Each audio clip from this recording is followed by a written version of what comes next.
February 19th, 1945, 9:02 a.m. Beach Green 1, Iwo Jima. Corporal Tony Stein hits the volcanic sand and immediately sinks to his ankles. The black ash swallows his boots like quicksand. Around him, 30,000 Marines are pouring onto an 8-square-mile island, defended by 21,000 Japanese soldiers. They cannot see. The beach is quiet. Too quiet. 3 days of naval bombardment, 6,800 tons of shells. The Americans expect devastation. What they find is emptiness. Lieutenant General Tadamichi Kuribayashi is watching from Mount Suribachi. He has 11 miles of tunnels beneath this island, 800 pillboxes, 21 artillery positions. His orders to his men are precise. Let them land, let them advance, then kill them all. Stein doesn't know any of this. What he knows is that in his hands, he's carrying a weapon that doesn't exist in any military manual. It weighs 25 pounds. It fires 1,200 rounds per minute.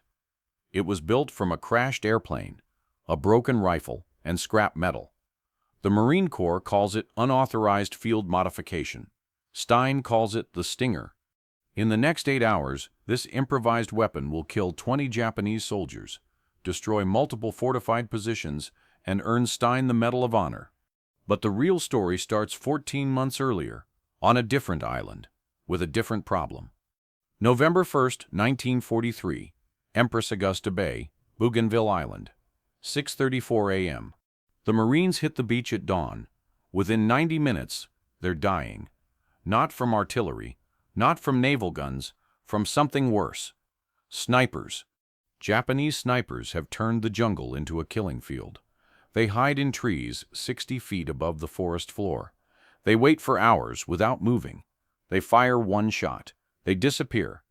Private First Class William Colby watches his squad leader take a round through the throat. The shot came from somewhere in the canopy. No muzzle flash, no sound until impact. Colby never sees the shooter. This is the mathematics of jungle warfare in 1943. A Japanese sniper reveals his position for 0.3 seconds per shot.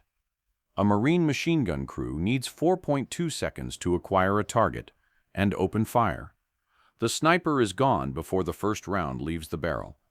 The Marines have a firepower problem.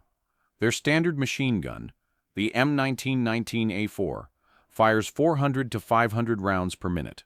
It weighs 31 pounds. The tripod adds another 14. Operating it requires a 4-man crew. Against a sniper who shoots once and vanishes, this weapon is useless. Too slow to aim, too slow to fire, too heavy to reposition. What the Marines need is something that can saturate a target area in milliseconds. Something one man can carry and fire on the move. That weapon doesn't exist, not officially. The AN/M2 Browning machine gun was never designed for human hands. It was designed for aircraft, specifically the SBD Dauntless dive bomber. Mounted in the rear cockpit, operated by a gunner sitting in a metal seat, cooled by a 200-mile-per-hour slipstream. The specifications are remarkable. Weight, 21 pounds. Rate of fire, 1,200 to 1,500 rounds per minute. That's 20 to 25 rounds per second, 3 times faster than the M1919. The problem is everything else. The AN/M2 has no stock. You can't shoulder it. It has no trigger. Instead, it has spade grips. 2 handles like motorcycle handlebars with thumb buttons. It has no sights. Aircraft gunners aim by watching tracer rounds and adjusting. This weapon was built to be bolted to an airplane and operated by a man strapped into a seat. Using it on the ground is theoretically impossible. November 3rd, 1943. Bougainville perimeter, 2:47 p.m. Colby finds what he's looking for in the wreckage of a crashed Dauntless 400 yards from the American lines. The aircraft hit the trees 3 days ago. The pilot is dead. The rear gunner is dead, but the AN/M2 is intact. He strips it from the mount, carries it back to his position. He can't remove the spade grips without machine tools he doesn't have, but he has a bipod from a damaged BOR that took shrapnel 2 days ago. He clamps it to the AN-M2's barrel jacket.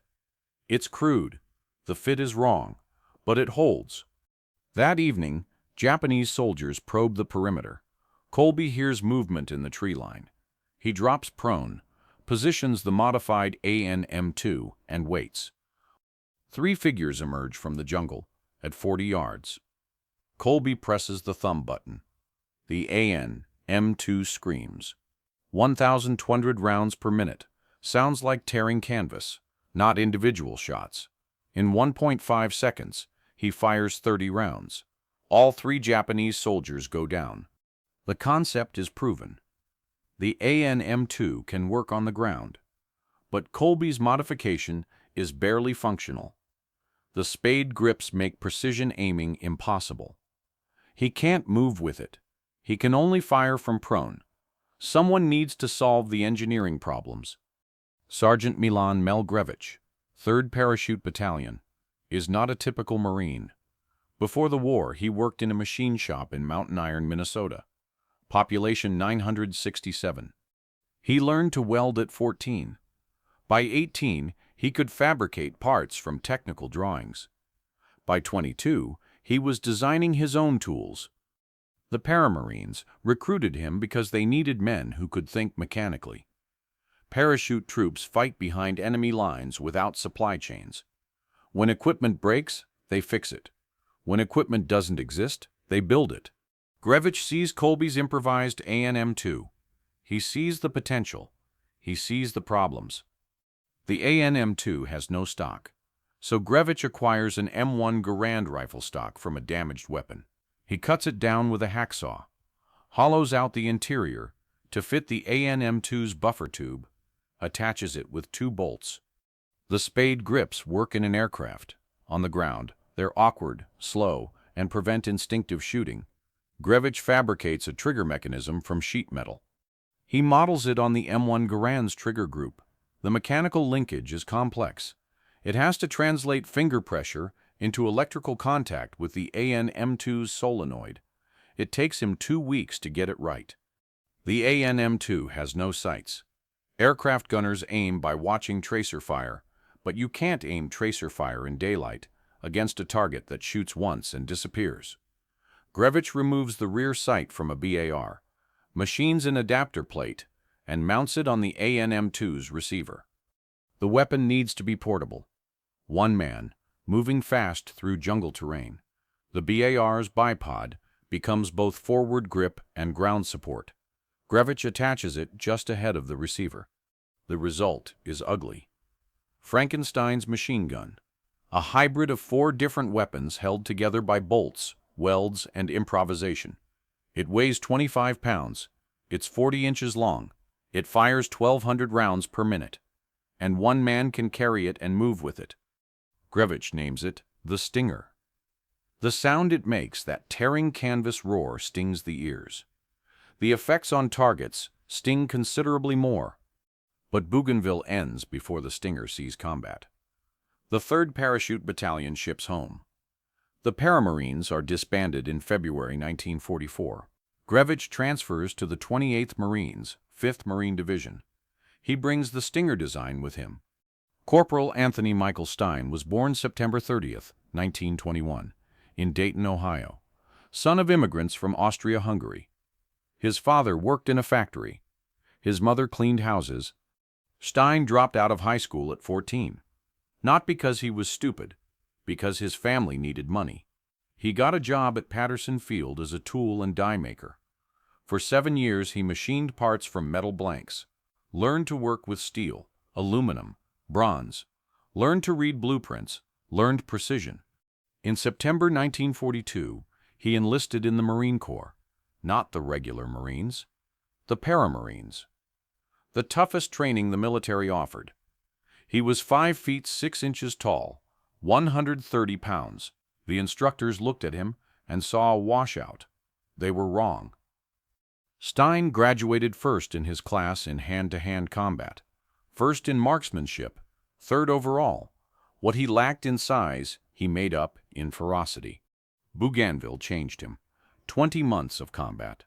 Guadalcanal, Vella la Vella, Bougainville again. On Bougainville, they called him the sniper exterminator. 5 Japanese snipers in a single day. He hunted them the way they hunted Marines. Patience, silence, one shot. He came home in 1944, weighing 190 pounds, all muscle, 2 inches taller. His eyes were different. His mother barely recognized him. When the Paramarines disbanded, Stein transferred to the 28th Marines, same regiment as Grevich. They met in November 1944, 2 former Paramarines. 2 men who understood that standard weapons weren't enough. Grevich showed Stein the Stinger design. Stein saw it and understood immediately. His years as a tool and die maker had trained him for exactly this moment. They started building. The 28th Marines are preparing for something big. The men don't know what. The officers do. Iwo Jima, the most fortified island in the Pacific. Grevich and Stein have 6 weeks. They acquire ANM-2 aircraft guns from crashed planes and damaged inventory. Some they buy with whiskey.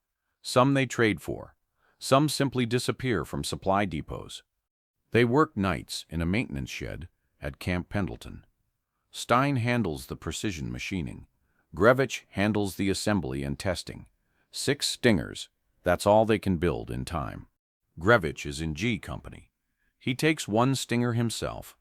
3 go to G Company's rifle platoons, 1 to the demolition section. The 6th goes to Tony Stein. Stein is in a company. Different chain of command. No authorization for experimental weapons. But Stein is a Paramarine. He knows people. He calls in favors. The Stinger becomes his. January 1945. The 28th Marines board transport ships. Destination classified.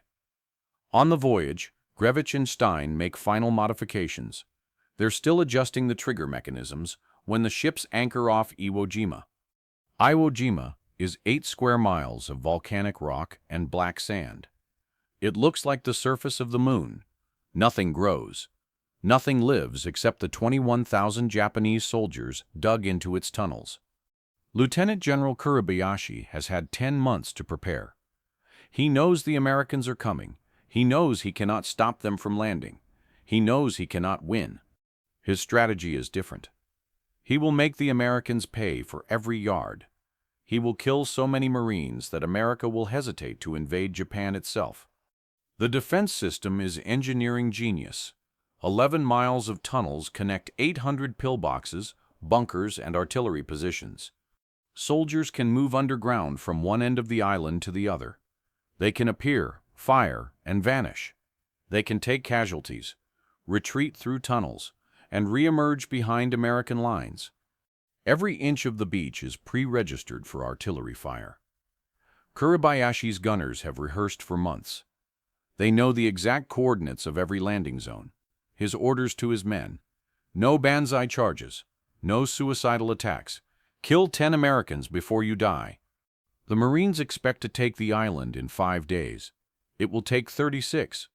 February 19th, 1945, 8:59 a.m. The first wave hits the beach 1 minute early. 8,000 Marines in the initial assault. Tony Stein is among them. The sand is the first enemy. Volcanic ash, fine as powder, mixed with sulfur. Men sink to their calves. Vehicles bog down. Progress is measured in feet, not yards, and the beach is silent. No artillery, no machine gun fire, no resistance. The Marines advance 200 yards inland, then 300. Still nothing. Staff Sergeant John Basilone, Medal of Honor recipient from Guadalcanal, leads his men toward the first airfield. This is too easy, he tells his radio man. At 9:15 a.m., Kuribayashi gives the order. The island explodes. Artillery from positions the naval bombardment never touched. Mortars from caves, invisible from the air. Machine guns from pillboxes buried in the sand. Marines who were walking upright are cut down in seconds. The beach transforms from quiet landing zone to killing ground. Basilone is dead by 10:30 a.m. So are 600 other Marines. Tony Stein lands on Beach Green 1 with A Company. 1st Battalion. Within 10 minutes, his platoon is pinned down. Japanese machine gun fire from 3 pillboxes is shredding anyone who moves. The platoon leader is hit. The sergeant is hit. Men are dying in the black sand 30 yards from the waterline. Stein does something that witnesses will later describe as insane and suicidal. He stands up, full height, in the open, machine gun fire cracking past his head. He's not being brave, he's being tactical. From prone, he can't see where the fire is coming from. Standing, he can trace the tracers back to their sources. 3 pillboxes, left flank 80 yards, center 120 yards, right flank 90 yards. Stein raises the stinger. The sound is unlike anything on that beach. Not the steady hammer of the M1919, not the slower thud of the Japanese Type 92. This is a mechanical scream, 1,200 rounds per minute, concentrated on a firing slit, 118 inches wide. The left pillbox goes silent. Stein moves, not crawling, running. The volcanic sand drags at his boots. He doesn't care. 80 yards to the center pillbox. The Japanese gunner sees him coming, swings his weapon. Too slow. The stinger screams again. 2 seconds. 40 rounds through the firing slit. The ricochet effect inside a concrete pillbox is devastating. Every round that enters bounces off the walls. The 3-man crew doesn't have a chance. Right pillbox, 90 yards. The Japanese gunner is already firing at Stein. Rounds kick up black sand at his feet. One clips his sleeve. Stein doesn't stop, doesn't take cover. Charges straight at the position and fires. Silence. 3 pillboxes. 3 minutes. 20 Japanese soldiers. But the Stein is empty. The AN-M2 was designed for aircraft. Aircraft carry thousands of rounds. A man carries what he can hold. Stein has a 100-round belt. At 1,200 rounds per minute, that's 5 seconds of firing. He's already used 3 belts. The ammunition resupply point is on the beach, 400 yards back. Under constant artillery fire, Stein runs. He reaches the beach, grabs 4 belts of 30 caliber ammunition, and turns to go back. That's when he sees Private First Class Robert Jansen lying in the sand with a shattered femur. Stein throws Jansen over his shoulder, carries him to the aid station, grabs more ammunition, runs back to the front. First trip. The second time, he finds 2 wounded men, drags one, supports the other, gets them to the aid station, reloads. Second trip. By noon, Stein has made 8 trips to the beach and back, each time under fire. Each time carrying wounded Marines out. 8 trips, 800 yards each way, 6,400 yards total, under artillery and machine gun fire while carrying wounded men. By the 4th trip, Stein realizes he's too slow. The volcanic sand is the problem. His boots sink with every step. Precious seconds lost while Japanese gunners track his movement. He makes a decision that will become legend. He removes his boots, then his helmet. Barefoot, bareheaded, carrying an improvised machine gun that weighs 25 pounds, Stein sprints across the most heavily defended beach in Pacific history. He's faster now. The sand still sucks at his feet, but bare skin grips better than leather soles. Without the helmet, his peripheral vision improves. Private First Class James Knapp watches him pass. He looked like a crazy man. No boots, no helmet, covered in black sand and other men's blood, carrying that weird gun that sounded like a chainsaw. He was grinning. The Japanese notice him too. During his 6th trip, a sniper puts a round through the Stinger's receiver. The impact tears the weapon from Stein's hands. He picks it up, checks the action, keeps moving. It still works. During his 7th trip, it happens again. Another round hits the Stinger. This time the stock cracks. Stein wraps it with a rifle sling, keeps firing. By 6 p.m., a company has advanced 500 yards. They've taken 40% casualties, but they're off the beach and dug in. Tony Stein's personal statistics for D-Day. 8 trips to the beach for ammunition. 8 wounded Marines evacuated. 20 confirmed Japanese kills. At least 8 pillboxes neutralized. Weapons shot out of his hands, twice. Wounds received, 0. That night, regimental staff officers asked Grevich how many more Stingers he can build. The answer? None. There are no more ANM-2s available. No more time. No more resources. 6 Stingers. That's all they'll ever have. The next 4 days are measured in yards and bodies. The 28th Marines push toward Mount Suribachi. The extinct volcano dominates the southern tip of Iwo Jima. Until it falls, Japanese observers can direct artillery onto every American position on the island. Stein fights with a company through the sulfur fields, through the mine belts, through the interlocking fields of fire that Kurabayashi designed to be impenetrable. The Stein fights with a over assault. When pillboxes hold up the advance, Stein goes forward. When snipers pin down the platoon, Stein hunts them. On February 23rd, Marines reach the summit of Suribachi. A patrol raises an American flag. Photographers capture the moment. The image becomes the most famous photograph of World War II. Stein isn't there. He's in a field hospital on USS Samaritan, 2 miles offshore. A mortar fragment caught him during the final push, through the shoulder. Not fatal, but bad enough for evacuation. The battle should be over for him. February 28, 1945. USS Samaritan, anchored off Iwo Jima. Stein lies in a hospital bed and listens to the radio traffic from the island. A company is at Hill 362A, the northern plateau, some of the worst terrain on Iwo Jima, ravines and ridges and cave complexes that make Suribachi look simple. They're taking heavy casualties. Stein's shoulder isn't healed. The doctors have told him he needs 2 more weeks of recovery minimum. He's officially non-combat effective. That night, he steals a rifle, finds a boat going back to the island, and disappears. By dawn on March 1st, he's back with A Company. The company commander, Captain Aaron Wilkins, sees him arrive. "You're supposed to be on a hospital ship. I'm supposed to be with my men." Wilkins doesn't argue.